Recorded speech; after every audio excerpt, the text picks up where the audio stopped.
Let's use connects to finish up some of our other routes. If we go to profile/ID, we don't really use this yet on our app. It's something for future development. This is a good example because sometimes backend engineers develop endpoints that might not be used for the front end, but they might need in future installations, such as this one where maybe we might have a profile page for each one of our user, and they can edit this. And maybe they can have a post, a delete, a put. So let's work on this. With profile.id, we just want to grab the user. That's a very simple operation with our database, right? We can simply remove this now and say db.select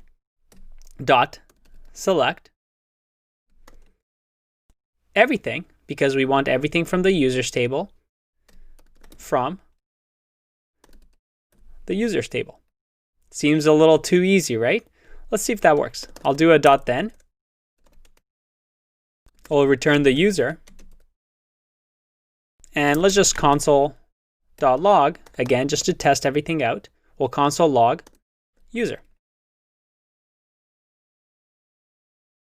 Let's go to profile/ID.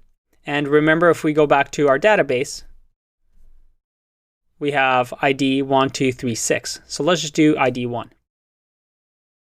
Using our Postman, we will grab a profile. Let's see if we have one of these here. There you go. There's a GET request. And we'll do profile 1, send.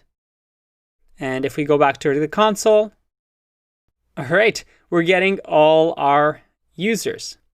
But remember, with profile ID, we want to make sure that it is the ID and not every single user that we're grabbing.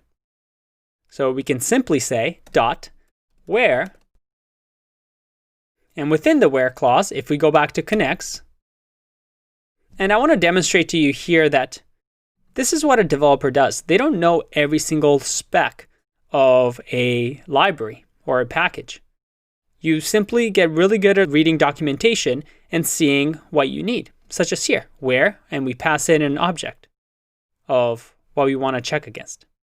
So first name test, last name user. In our case, we want a object where ID is the ID that we received in the params.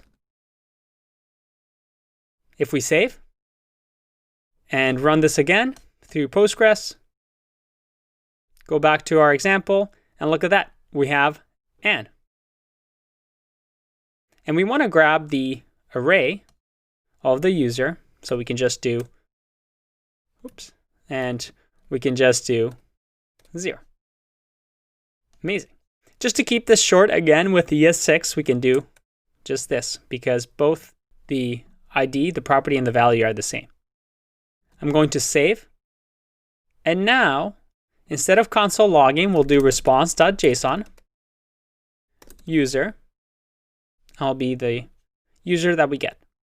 And we don't need the found anymore, do we? Let's clean up the code now. And if this is a not found, well, in that case, we will get an empty array. But let's just see what we get with our response first, and then we'll touch the error case. We'll save, go back to Postman, we'll send, and we get an error. Found is not defined, and we should comment this out. We'll try that again. Click send. All right, we get an. This is so cool. And if we do 2, we get Anne with an E. If we do 6, we have Amy. And if I do 3, I get John. What if I do a number that doesn't exist?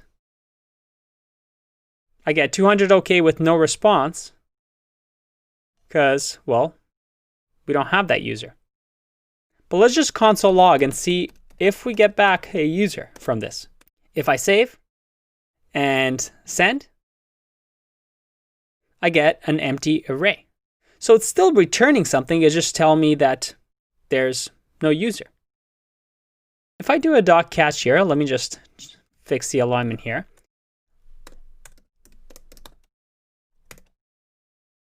And I do the error with JSON or response.status 400. And we'll just do not found. If I save this and go back to Postman, click send again with the wrong ID, I still get 200 OK, not the error that we catch. Because in JavaScript, if I open up the Chrome,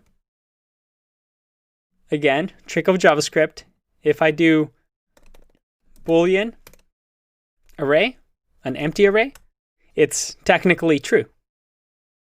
So the way we want to check against an empty array, well, we simply say if user.length exists, in that case, it will be greater than 1 or equal to 1. We'll respond with the user. Otherwise, we'll respond with our status, not found. And maybe we can also in here say error getting user. If we save now and go back to, let's remove console because we don't need it anymore. Go back to Postman. Click send. Not found. That's awesome. We get a 400 bad request. But if we grab somebody that we want, it's now working. Very cool. We can now remove this ugly code. We have much better syntax here now. And we also have the register done. We'll leave the sign in till the end, but let's work on the image endpoint in the next one. I'll see you in that one. Bye-bye.